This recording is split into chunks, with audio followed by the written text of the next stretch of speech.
Hello, everybody.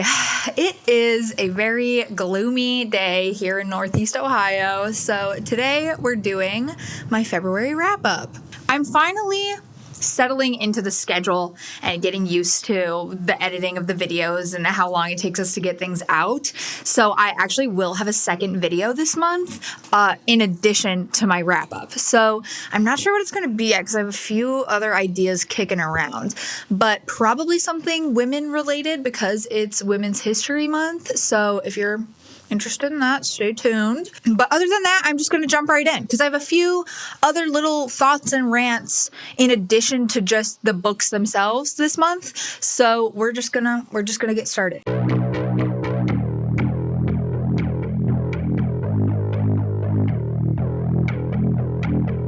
I'm wearing my glasses this time. I don't know if the glare from the window is going to be too bad, so I'm sorry if it is, but I am running out of contacts and I have no money. So the first book that I want to talk about for this month, or for last month, was a very weird one, and I honestly do not know how I feel about it, so I'm having trouble formulating exactly what I want to say, but that was Starling House by Alex E. Harrow. This book was weird.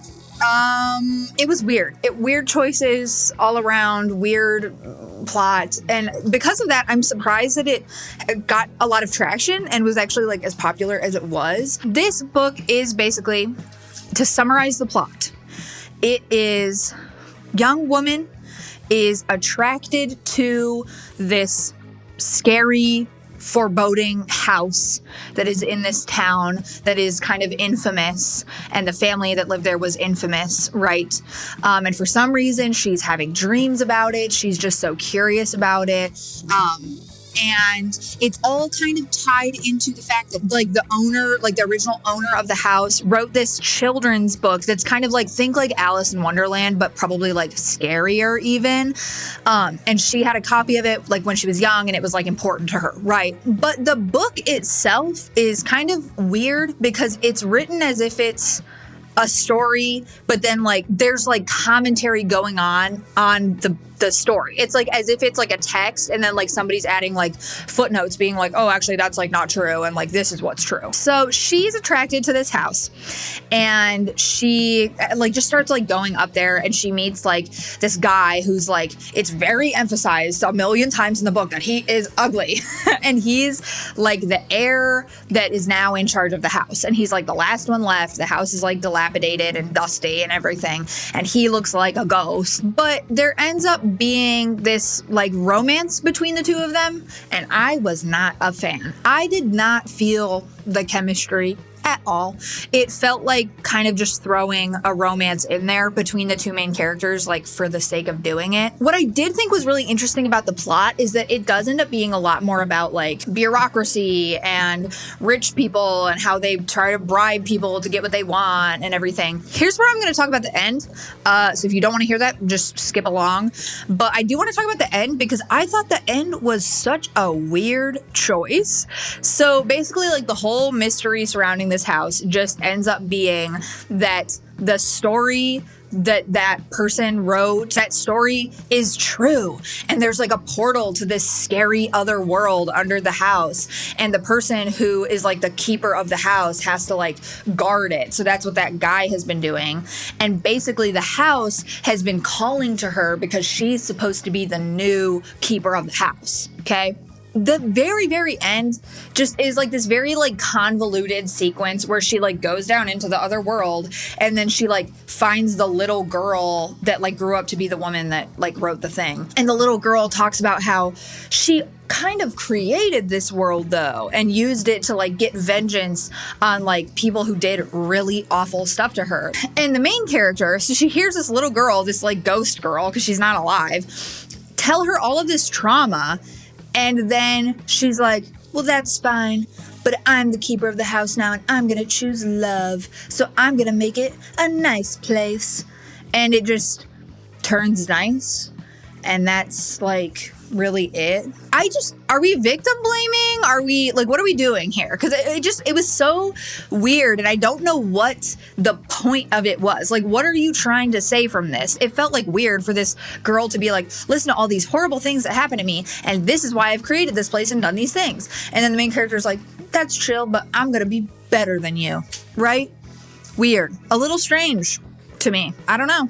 The second book that I read is called Milk Fed by Melissa Broder. And I read this because I was told that it was a weird woman book, which, as we know at this point, I love that stuff. So I was expecting, just like weird main character, and weird main character does weird things, right? I was blown away by the depth that this book had and the commentary that this book had. To give you an idea of what it's about a young woman who has a very, very unhealthy relationship with food. And that is very detailed. And that's basically just like the first part of the book is like us learning how she lives her life, having this very severe eating disorder. During this time, one of the things that she goes and eats is like sugar-free yogurt. So she starts going to this yogurt place by her work on her lunch break. And instead of it being the guy that's usually there, it ends up being this girl who she considers to be overweight and like exactly like what she doesn't want to look like almost. But very quickly, she becomes infatuated with this girl, and this girl starts like having interactions with her and making her other things at the frozen yogurt place, things that like she would never eat, but like she's kind of just like fascinated by this girl and intrigued by her, and they kind of start having this little relationship, and they like go out on dates and they fall in love. But the kicker here is that they are both Jewish, but the yogurt girl is like a very strict, like I think Orthodox Jew would be the term. And so the main character, who is like not very invested in her religion and her roots that way, there ends up being a lot of tension when she starts going over to the yogurt girl's house. And it was really interesting because this book came out a couple years ago, but there ended up being a lot of commentary and dialogue about Palestine and Israel. So that was super interesting because I just wasn't really expecting it to be in this. And obviously that's like a really important topic of discussion today. But it just ends up being a very sad book. It was really poignant though, and heart-wrenching, and well written. Okay, the next one was a Goodreads winner, so I'm not going to say too much. That video will be coming very soon though. I'm almost done with all of them. But this one is In the Lives of Puppets by TJ Klune. I am really sad about this book. I'm really disappointed with it. I've read both of his other books. I loved both of them, but my favorite was Under the Whispering Door. I'm excited for the second one in the first series to come out this year. This is an author that I dearly love. However, this book really, it felt very flat. Before I get ahead of myself, let me just say what it's about. It is about a world where there is a human boy. He lives in this forest, and you kind of get the vibe that like there's no humans around, and this is like very far into the future, and like stuff has gone crazy. So we have main boy, his dad, Giovanni, and then the quirky robotic side characters that he creates, right? But then one day when they're in like the dump thing where he gets his scraps, they find an android, a big hunky android, right? And this obviously is supposed to be like our love interest. It just felt like he was there to be there. It kind of just with like Starling House, like it just felt like it was a love interest for the sake of there being a love interest because this is a TJ Klune book. Right? And this book is so weird because it is so long, but literally I could name like the 5 things that happen in this entire book. Even though it was like a 15-hour audiobook, it really only had like 5 different places and things that happened. And every time we hit one of those things, it would just drag and drag and drag and drag until the next one. I think that TJ's strengths in his books are his ruminations on like human nature and what it is to like be a good human. And most of the time it comes off really sweet and genuine and endearing. And I think with this one, it just like kind of felt forced. Some of the banter and stuff was funny. I liked the world. I liked the idea of it. It just felt like he just wanted to write a book last year though. And so like this was the thing that he wrote. The next one is Holly by Stephen King. Another Goodreads winner. So I'm not going to say too much other than I am not a fan of Stephen King. I think he's really gross and problematic in a lot of ways. I think also at this point in his career, he just pumps out books every year, hoping, like throwing things at the wall and hoping something is going to stick. And just because like it has his name attached, he wins the Goodreads award. But the problem with him winning the Goodreads award for the horror category this year is that this was not a horror book. It simply was not. It literally talked more about COVID and poetry than it did about anything scary. Holly's like a private investigator and is basically just trying to solve this serial killer case that is actively going on. And when I tell you that Criminal Minds has more well-developed, thought-through, believable serial killers than this book did, I'm not kidding. It's really just like Holly talking about COVID the whole time. And like just to be totally honest, I do not care what Stephen King's opinions about COVID are. That's not why I read books. I don't care about Stephen King. I don't view him as some kind of like political proponent that I want to like listen to. I don't care what he thinks about this. And I also find it very weird for him to write from the perspective of like a young woman who's a person of color and be like giving her opinion about racism in poetry. Like, you're a middle-aged white man. Like, why are we doing this? I don't know. The next book was a 5 out of 5 for me. It was a nonfiction book called Wordslut by Amanda Montell. This book is basically just a little peek into different linguistic topics as it pertains to women. It talks about gendered nouns. It talks about like expletives and things that we like, how we refer to our genitals, like all of those different kinds of topics, just as they pertain to women. And it was just so good. Not only is it like a very readable and at times like very funny and witty nonfiction book, but it also just has so much interesting and diverse information. So I was a very big fan. The next one was another Goodreads winner. It was Weyward by Amelia Hart, which I said I was going to read again. It's funny though, because I said like I didn't remember too much about it, but literally like the second I opened the audiobook and started listening to it, I was like, oh yeah, I remember everything that happens. However, on my second listen through, I did kind of remember that I did like this. Like, I do think that it's good.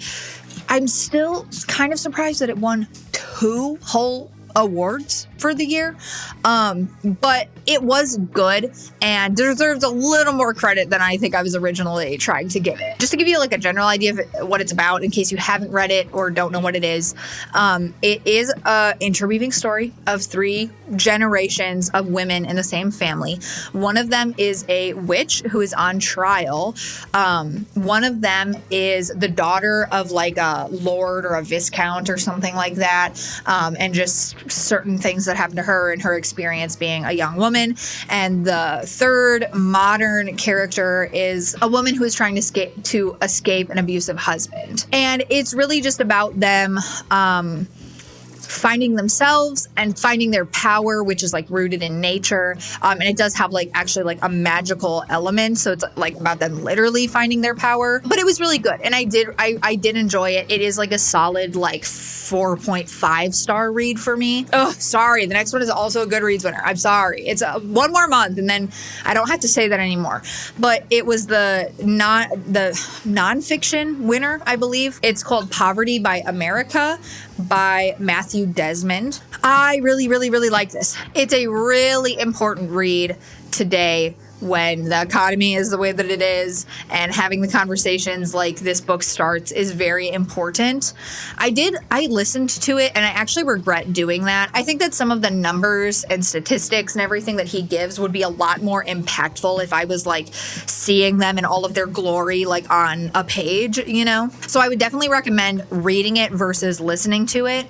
It's really short either way, but it's just really interesting to see like how messed up our system is and kind of like certain propaganda that we've been fed about our system and capitalism and everything. Okay, I swore I was never going to read an Ali Hazelwood book, but it won the young adult category, so I have to do it. I had to do it. And I listened to it. That was Check and Mate by Ali Hazelwood. I went into this knowing that I was going to have to take it with a grain of salt because I knew that it was going to be tropey and unrealistic and silly.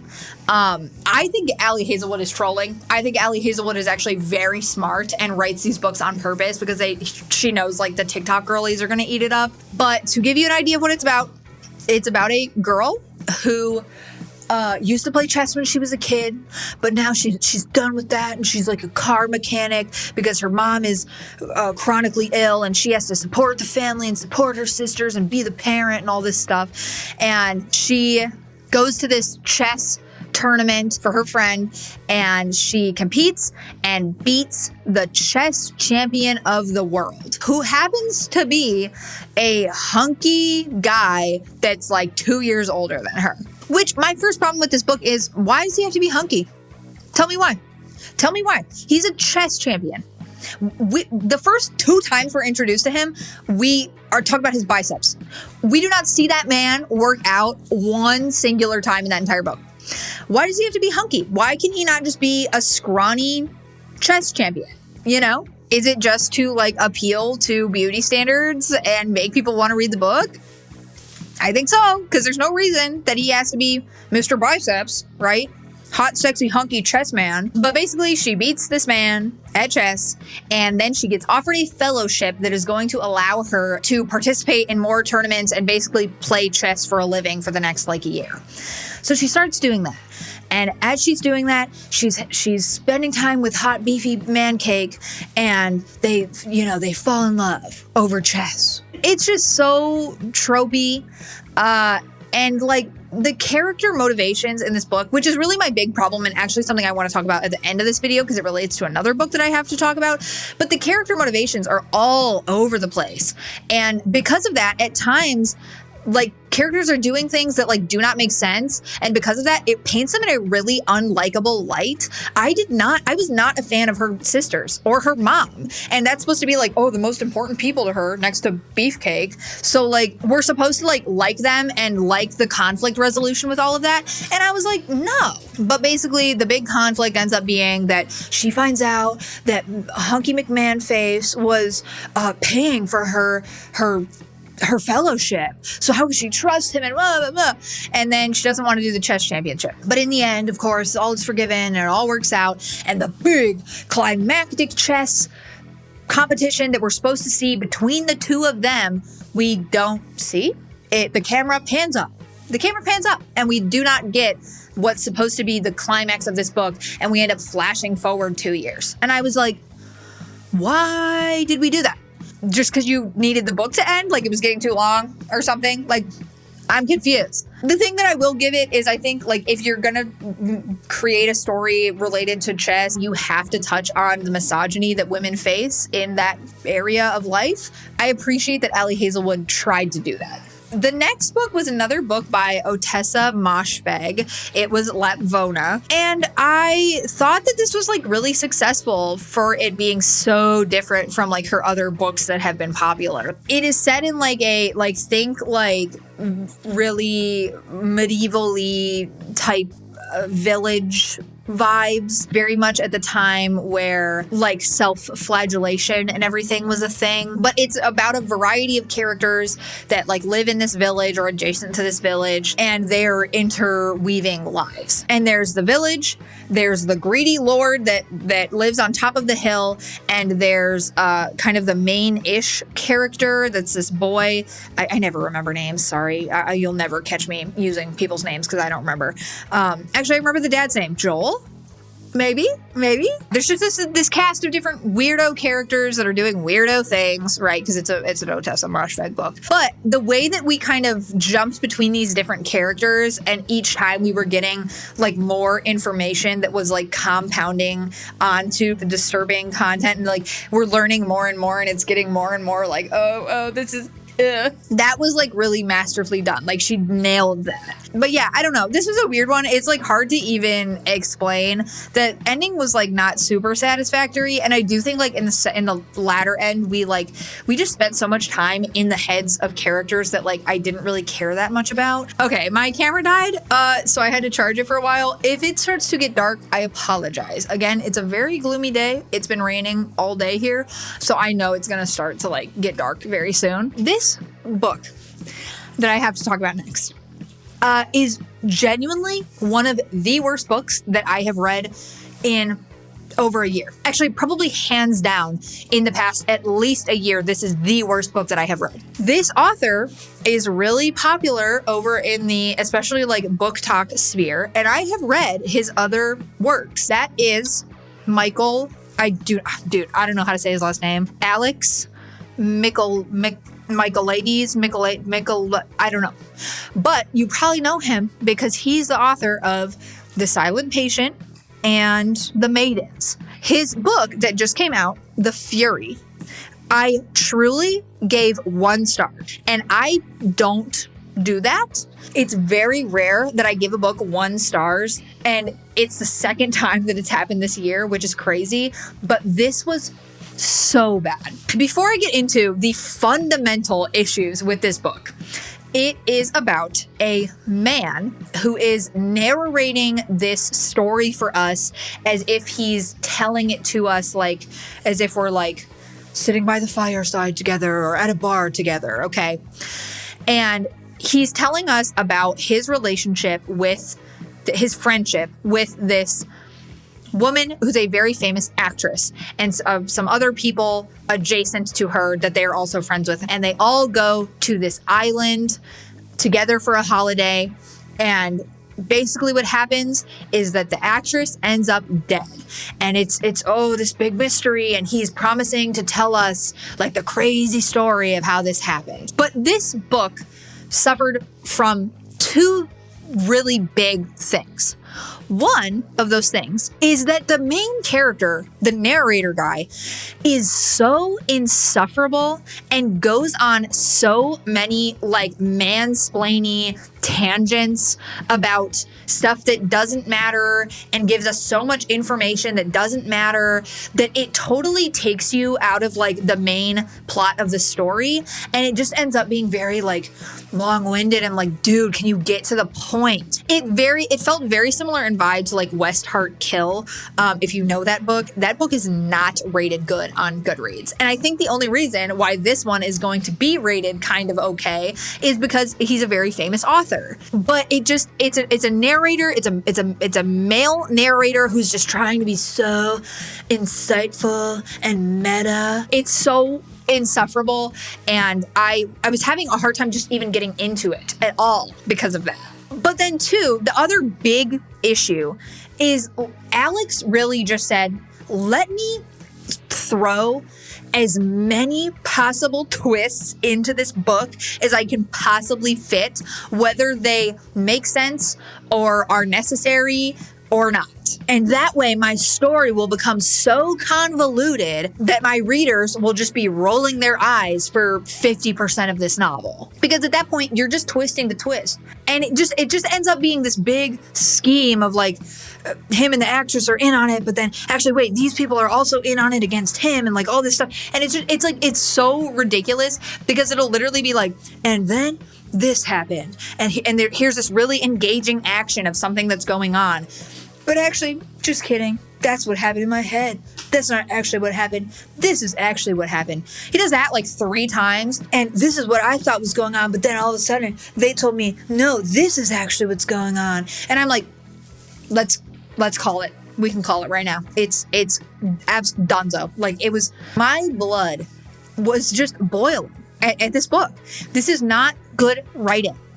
Twists for the sake of shocking your readers, twists that don't actually make sense, or even, like, at that point, they're not necessary, because at that point, you're not even doing effectively what a twist is supposed to do, right? I did not feel a single thing during this whole book. There was no moment. There was no, like, gut punch, like, this is, like, what? This is what's actually going on? You know, like, there was none of that, because it was just gimmicky writing.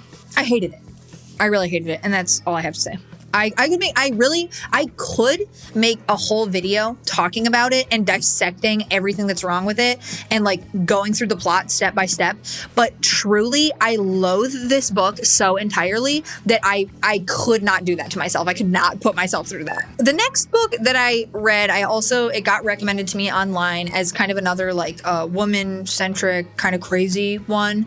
And it's a pretty short book. It's called Elena Knows by Claudia Pinheiro. And yeah, I was excited for this book. Just, like, I heard so many good things about it. I heard people, like, rave about it. And to be honest, like, it was so good. Like, the plot and everything and just what ends up happening and the, like, twist that's, like, actually effective and good is so good. But I think, like, the actual writing in and of itself just, like, wasn't for me. I was having a hard time getting into it. I think just because of the way that it was written versus, like, what it was about. But it's a crazy book. And, like, the commentary that it makes is so interesting and important. The general plot is that it's about a woman who has Parkinson's, and she is making the incredibly difficult trek through a bus ride and a taxi ride and having to walk and everything while having, like, very, very limited mobility while she's, like, on these pills that allow her to have, like, some movement. But she's making this trek in order to get to this woman that she knows so that she can call in a debt.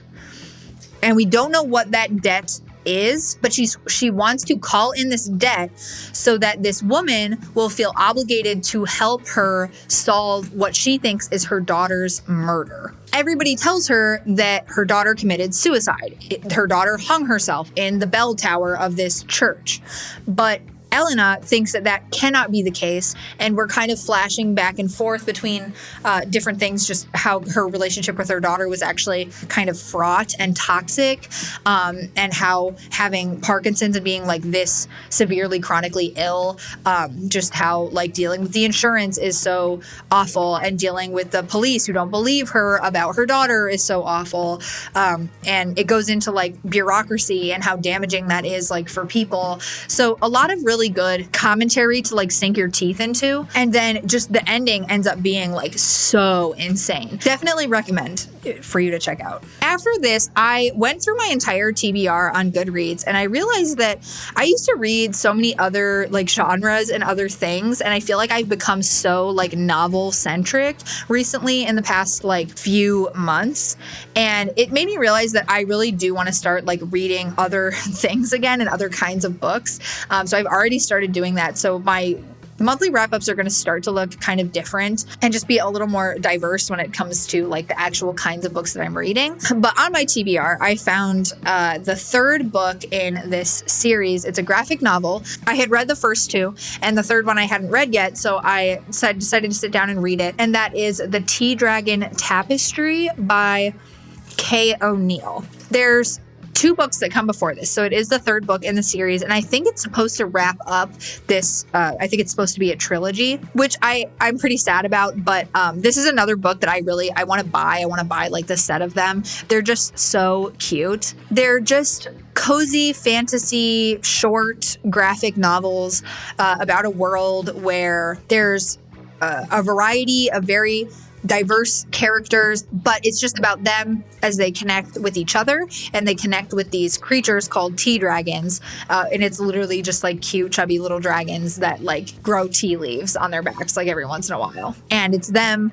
falling in love with each other, forming friendships, as well as like bonding with these creatures and like taking care of them. They're just very cute. They're very wholesome. The illustrations are so good, and they're like short and easy to read, but they're really worth it to pick up. I'm a big fan of these, and I do plan on purchasing them. After that, I was recommended another short graphic novel that had also been on my radar a while ago that I forgot about, and that's Garlic and the Vampire by Bree Paulsen. This is another just like cute fantasy short graphic novel. It's very like cottagecore-y because it's about these little vegetable people who are helpers to this witch. They help like tend her garden, and they go like sell their vegetables like at the market. Basically in this one, a vampire comes to town off at this like distant manor, and they're like, oh no, like the people that are in our village, like we have to protect them. Garlic, go see what this vampire wants and see if you can get him to go away, right? Because she's Garlic. And she does, and it's very cute, it's very short, it's very sweet. I have already read the second one now, so again, recommend. I really liked it. And the last book that I have to talk about for this month is another Goodreads winner. Sorry. That was Divine Rivals by Rebecca Ross. This was another one that I was not going to read. I just didn't think like it was for me. But I was more pleasantly surprised by this one than other ones. I was under the impression that this was an enemies to lovers book. And I don't know if there are people who still like cling to that this is an enemies to lovers book. It is absolutely not. This is about two characters, a boy and a girl, who are rivals at this newspaper. They are competing with each other to win this column, and they live in a world where it's a wartime novel, basically, which I thought was really cool. They want this column so that they can like report on the war. There's this war going on, and it's a war between two gods. The lore and like the mythology surrounding the two gods and like the reason for the war and everything was really cool, and I appreciated how developed it was, because I find that in a lot of these books like this that are getting really popular, there's not a lot of good world building like this. So I was pleasantly surprised by that. So yeah, but I thought like, oh, they're supposed to be competing for this column, right? And they're rivals and everything. This girl is asking him to go get a sandwich with her 30 minutes into the audiobook. Like, let's not pretend. Like, let's be real. This was truly more insta love than anything. They develop feelings for each other like right off the bat, because the plot line of them competing for this column only lasts for like 30% of the book, and by the time that's over, they like already have feelings for each other. So this is not enemies to lovers. They're barely rivals. We're like constantly being told that they're rivals, and like, oh, that they're so annoyed at each other, and like, oh, they just don't get along because they're rivals. But everything around them and even their own inner monologue says completely differently. I did think the magic system was really cool, where they both have these very specific typewriters, and they are basically corresponding magically through the use of these typewriters, and then they like put the note in a closet and it shows up in the other one's closet. But again, like I said, the plotline of them competing for this column lasts for 30% of the book, because we quickly find out that like this guy that runs this paper is kind of just a tyrant, right? And also censors like what the writers are actually allowed to write about. So I just didn't really understand why they're so motivated to compete for this column, and especially when they have like another opportunity, which is what they end up going to later in the book. It just, the motivation there didn't make any sense, because they recognize like, oh, he's not even letting us write about what we want to write about. And also he's like a tyrant and would fire us over like any little thing. So like, why are you competing so hard for this thing then? Because after one of them is named the winner, the other one decides they're going to be a war correspondent for another newspaper, which was something that was advertised earlier in the book. And it was like, well, why didn't you just go do that in the first place? To be honest, I'm not going to read the second one. I'm going to like look up what happens because I'm curious, but it just as a whole, it just not for me, because this is my bigger issue with books like these. I'm seeing these books that are getting really popular on like Booktok and everything, namely out of the ones that I've read, Fourth Wing, Check and Mate, Divine Rivals, right? These books that are like these really huge books where like everybody that's in the book world is like seeing the covers of these books, knows these books. And what I'm seeing in all of them is like, it is not good character writing. The motivations for these characters to do the things that they do are all over the place. A character has to some extent, make sense to the reader. You have to have a clear motivation for a character to decide to do something. You can't tell me that the main character of Divine Rivals hates this guy so much and is competing for this thing with this guy and she doesn't like him and they're rivals, but then 30 minutes into the audiobook, she's asking him for a sandwich. What is motivating her to do that? Because all we know is her disdain for him. Or even if there is like some small motivation for them to do it, it's something really stupid and tropey. Like in Check and Mate, the main character is, oh, she's not actually going to try during her chess fellowship thing because I'm just not going to actually try because chess isn't my world anymore. And my dad cheated on my mom because of chess. So I'm just too good to actually try. But like, that's such a stupid, tropey reason to not try in this like insane opportunity that you've gotten. Oh no, your dad liked chess and he cheated on your mom, so you have to like not like chess anymore. Like, it's just like stupid. I like characters that are written well and that make sense and that make decisions based on actual feelings or environmental factors that they face. Not this like willy-nilly, tropey, random writing like this. So that's my like little rant when it comes to these books. And that's kind of all I had to say. I'm not feeling too good today, so I feel like this video has kind of been all over the place. But like I said, I will have another one coming out this month, and it remains up in the air as to what that will be. But that is the plan. Thanks for being here with me today. This was Off My Rocker Reading. I keep forgetting to introduce it, so here we go, introducing it at the very end. Yeah, I don't know. Let me know what you think. I know some of these are like hot takes because they're popular books. Like, subscribe, share, all that stuff, or, follow my social medias. They're in the description. Yeah, that's pretty much all I have to say for this one. Cool.